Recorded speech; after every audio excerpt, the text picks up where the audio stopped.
Hey guys, I want to update you on my Roth. I spent a good deal of time screwing around with it today.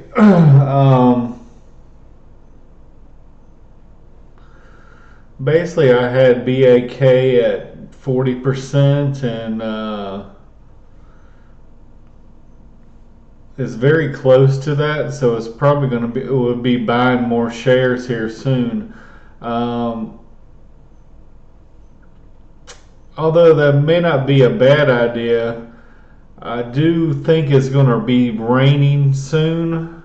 And, you got Michael Burry shorting the market, 1.6 billion. You got next month the student loan payments starting to happen again. Um, we could have World War III at any moment. There's tropical storms, hurricanes, uh, natural disasters. We got credit cards at all-time highs. We got debt all around the world. We got negative growth around the world. We got deflation in China. It's not going to be pretty, guys, for a while. And I know this, and the stock market could fall 50 to 70 or 80%. People don't. If I would like people to watch videos of what it was like in the Great Depression, because there's nobody alive today that basically remembers that. Um, some of the fund managers like Howard Marks had commented on it, that his dad lived through it and that affected him, and so he was very conservative with his investing, probably too conservative. But and that was one reason why the stock market was so cheap, and even to this day, a lot of people who have lived through the Great Depression, or even the siblings, I mean the children of the people who lived through the Great Depression, um, are very, very conservative, because they remember, or they have been told by their parents what it was like. Um, and that is why you see some hoarders and stuff like that, because they just hoarded everything, because you know times were very tough. And if we see that again, I mean, it might be 10 years of pain. Um,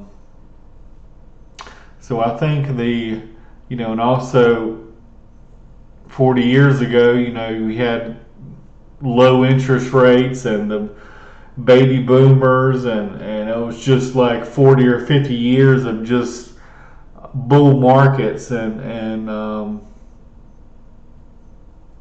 now we're in bear market. So it's going to be harder in the coming years to get a return, to stay ahead of inflation, because I have no idea what inflation is, the real inflation, but I would say it's probably closer to 15 or 20%.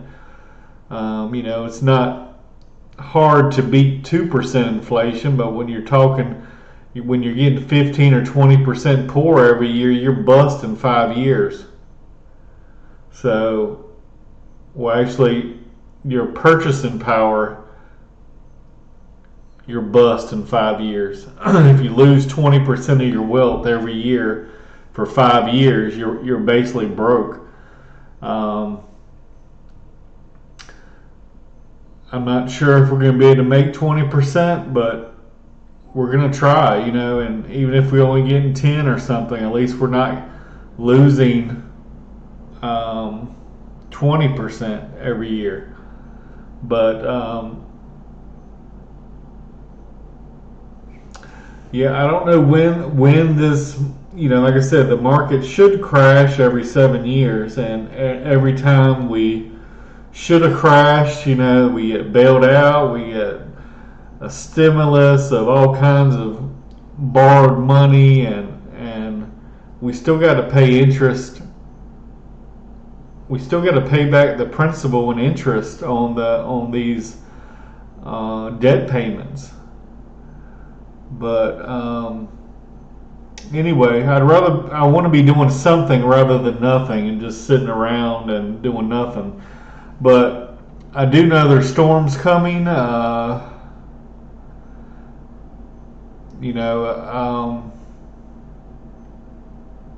thought the storm was coming a couple of years ago, but we increased the money supply 40%, so they kicked the can down the road.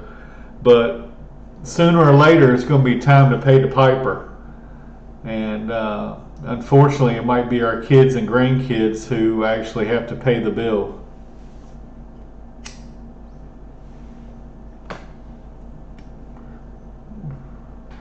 We're still spinning like drunken sailors. But anyway, I added 38 monthly dividend payers slash some trust. There were some oil and gas trusts that were not monthly payers that I threw into the mix just to kind of boost the returns a little bit. But one interesting thing that I added 4 water stocks, and the way I picked those were I basically went to the water ETFs and I looked for the highest holdings, and I was just going to buy a water ETF, but the expense ratio was like 0.5 something and something percent, and the dividend yield was like 0.6. So I mean, basically the dividend yield was almost as high as the expense ratio was almost higher than the dividend yield. So I was like, fuck that, why do I need this ETF when I can just buy the securities outright and not even have to pay an expense ratio? You know what I mean? So basically, I picked. I know Dan Herr was the top one, and all these companies, they are trading at very, very, very high PE ratios. I'm talking about 30, 40, and these are very expensive companies, $300, $400 a share, some of them. And the beauty of the one nice thing of being in a brokerage that allows you to buy fractional shares is, if you say you don't have $400, maybe you only have $100, and so you can't buy a full share, but you can buy a fractional share. So I do like water. I don't know why it just happened to come to me today that not necessarily physical water, but people that do purifying, and if we do have a nuclear war, I don't think that's going to happen, but we could have a World War III or something happen soon, and if war does break out, or there's always war somewhere in the world. The people are still going to need water to drink. And any time you're dealing with chemicals or stuff like that, it could damage the water supply. So anyway, I got 2% in those 4 companies. I forgot the XYL or something was one of them. I'll have to go through them once actually purchase some of these. But anyway, I got 1% in Berkshire, I got 1% in Exxon, 1% in Google, and Google has 2 different symbols, so I got 2 Googles. I got IBM, I got Microsoft, I got Occidental Petroleum, just because Buffett keeps buying it, they have I want to say a 40% profit margin. It would have been nice to pick up Occidental when it was $10, and I don't know what it is now, but last time I checked it was over 80. So, but if you'd have bought it at 10, you would have almost had a 10 bagger right there.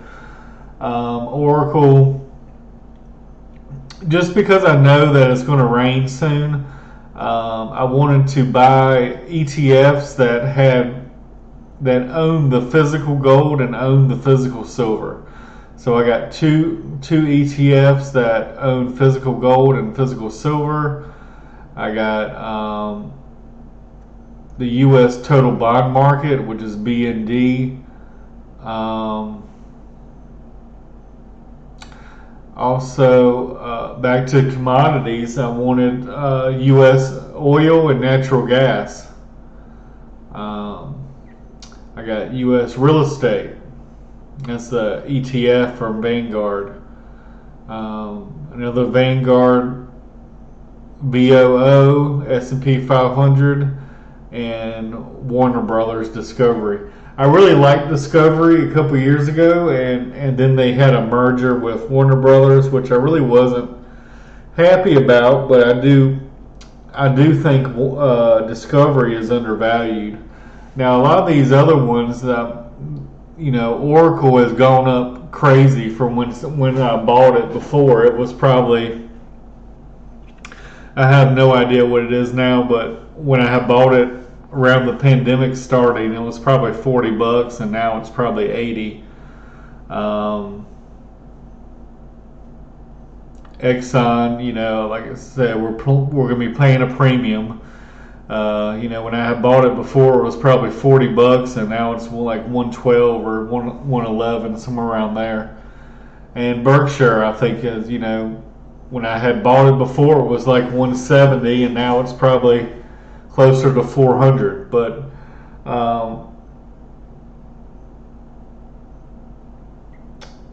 if you know it's going to storm, if you know there's something coming, I'm trying to brace myself for it, and I think having some real estate, having some oil and natural gas, having some physical gold and silver, having some water, and having some more monthly payers is going to help me brace for that impact that's coming.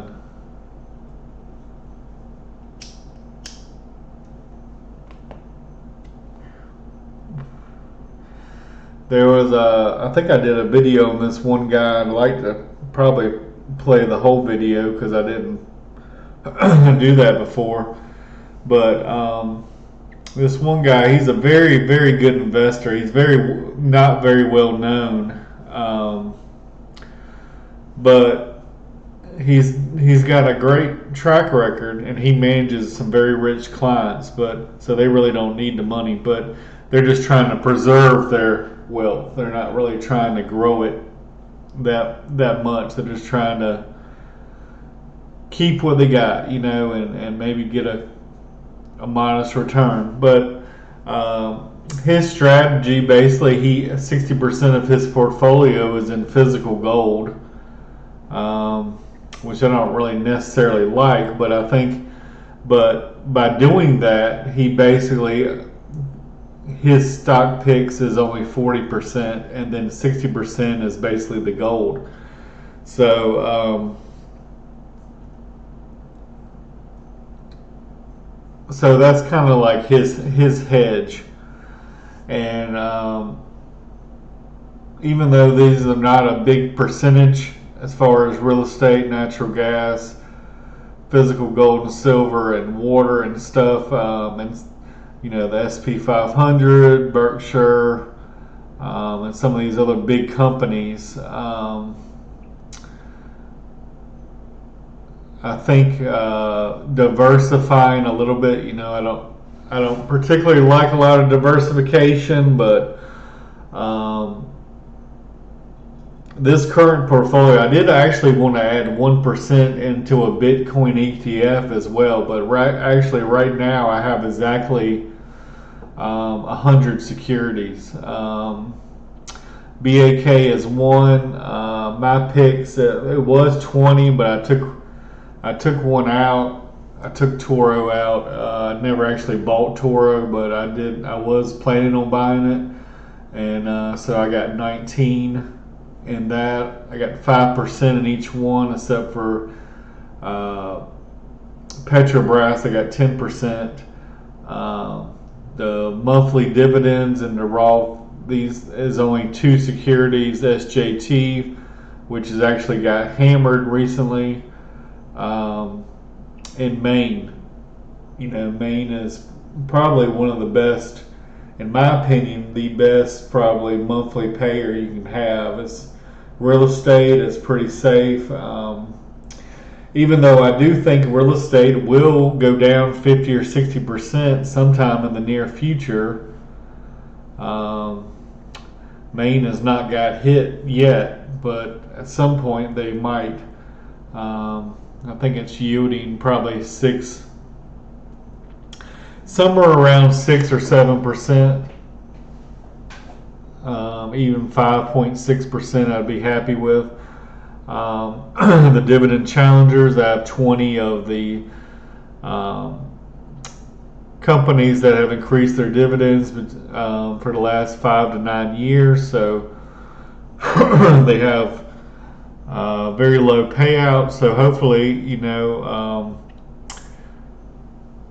over time, hopefully I can keep those for a very long time, and they will increase their dividends over time, and then I got, like I said, 38 monthly dividend payers, plus some oil and gas trusts that I threw in there as well.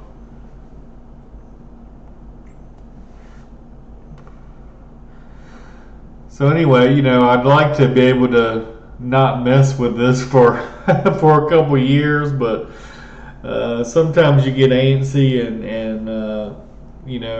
overtrade some, and I'm probably guilty of that at times. But even though a lot of these things that I plan on buying here, I think are way overvalued, I would like to buy Exxon at 40, not 110. I'd like to buy Oracle at 40, not 80 or whatever it is now. And but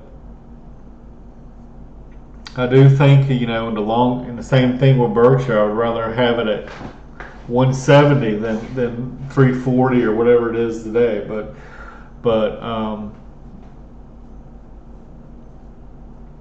I do think in the long run they'll do okay. In the short term I might lose money on some of these, but like I said, there's a storm coming, guys, and it's you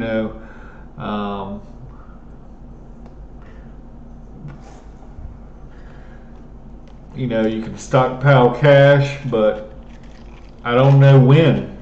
I thought it was a couple years ago, and if you did nothing for a couple years, you would have missed out on some big gains. But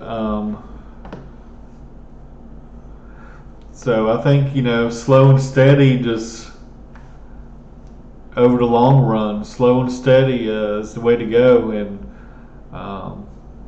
granted, you want to keep a little extra cash, and so. Basically when the pandemic hit, every time the market went down, say 1,000 points, I'd put $1,000 in or something. I'd put more money in every time it went down. So if it went down, 2 or 3 days in a row, I'd put $1,000 in each day, or whatever you think is for you, whatever you're comfortable with, or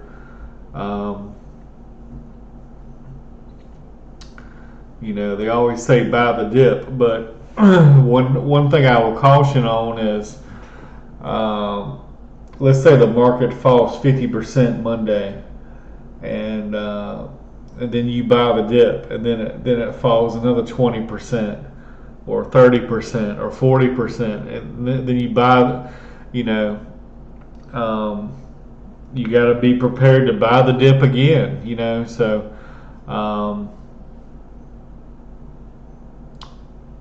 this time, instead of buying the dip, I think what I would do rather than is just continue to dollar cost average, and after it falls, maybe wait a couple weeks and see what happens. And if it falls 50%, it's probably going down to 80%, down 80%. So that's the only caution I would say about buying the dip immediately. I mean, over the long run, you'll do okay buying the dip, but just be prepared.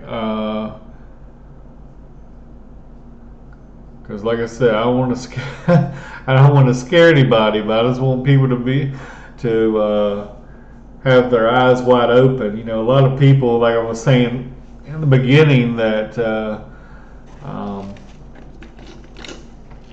anyone who was a child of parents of the Great Depression or Great Depression, they are always fearful of the market because they know it can drop 50%, 60%, 70%, 80%, 90% in a couple days, and it's not going to recover the next year. Next time it falls like that, it's going to take 10 years at least to get your money back. It's going to take a while.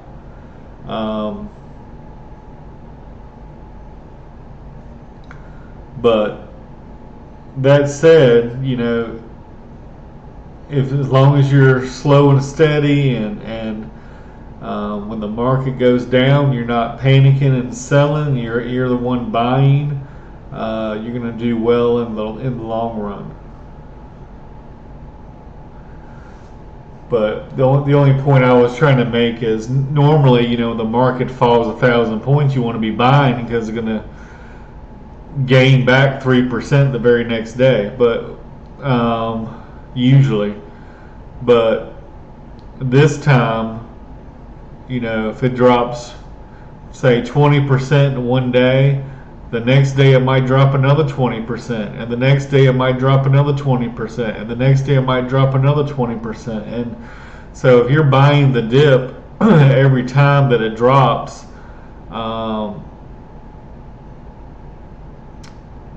it might be better just to wait and try to. I mean, of course you're not going to know where the bottom is, but if it drops, the 30%, it could drop 50 or 60 or 70 or 80 or 90%. That's all I'm saying. So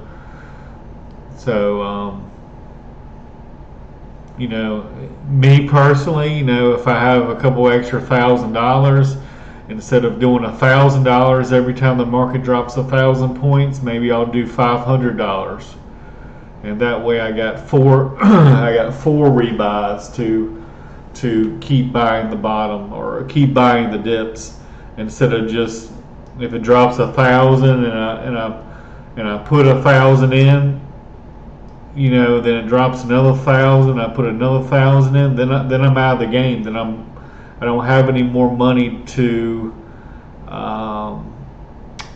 buy more at the lower prices. So that's all I'm saying. And hopefully it doesn't happen, but I think it's good to talk about because we have not had. We had the great financial crisis in '08. We've had the housing market crash. We had COVID. We've had a lot of things, but every time, we got bailed out and QE and all that stuff. But anyway, I haven't bought this stuff yet, but this is all these little 1%, and that 2% adds up to 15%. I got 15% And these 38 monthly dividend payers slash oil and gas trusts. Still got the 10% in the dividend challengers, still got 20% in those two monthly payers, SJT and Maine. And then I got 19 of my picks. Like I said, about 10 of those I just bought purely on valuation, and then I picked the rest. Well, one of them I stole from Palbrary or whatever, but the rest of them were my personal picks. And then I got BAK here. And maybe I should have sold half of BAK when it was at $12, and I basically would have broke even. But now I'm down 30% again. But I do think at some point BAK will return to $25, and that would be a potential exit point for me, maybe, or at least selling half of it. And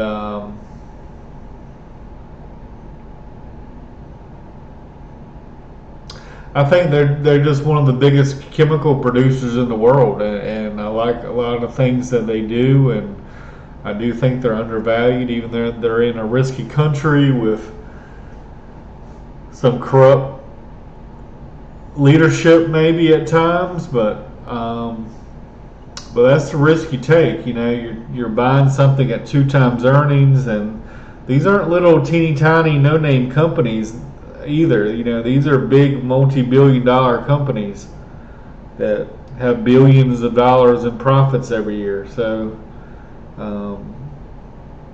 and I'm talking about Petrobras, I'm talking about BAK and things like that.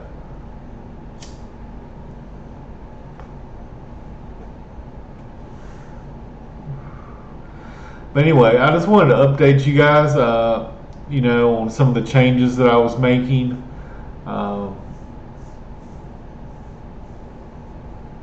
If the market does fall substantially, usually what happens is people flee the small caps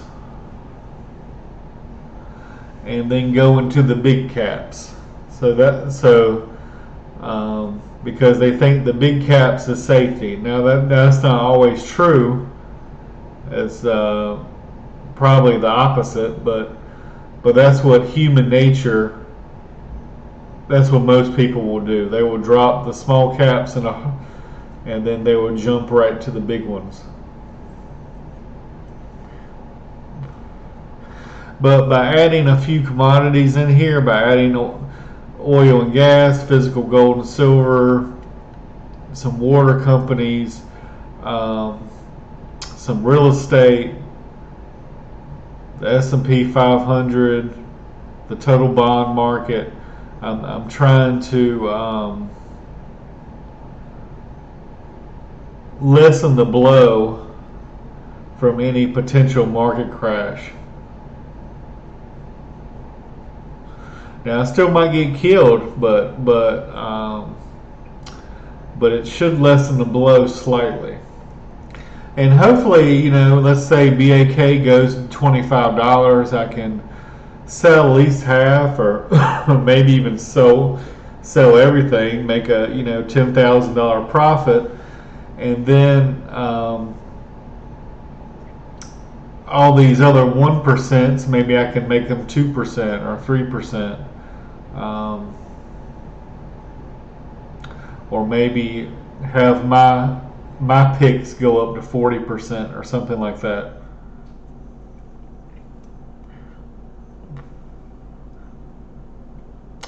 But I do, even though the monthly dividend stuff, a lot of them, they're not undervalued at all. They're probably overvalued. I just wanted to start a cash flow engine that will, start giving me monthly income, and then I can use that monthly income to kind of flow into the securities that are undervalued. And so that's the plan. I mean, like I said, most of these monthly payers, they're not undervalued. They're you might even lose money, but um, as long as I'm getting, close to 10% return with them, I can use that cash flow to flow into securities that are way undervalued, and help hopefully purchase more shares of those. Anyway, thank you guys. I just wanted to give you an update on my Roth portfolio. And I'm down a couple grand. Like I said, BAK is down 2,500 from a couple weeks ago, but I'm not worried about it. I really wouldn't even be worried if it fell 50%. At 50%, maybe I'd start buying again or something like that. But anyway, thanks for watching.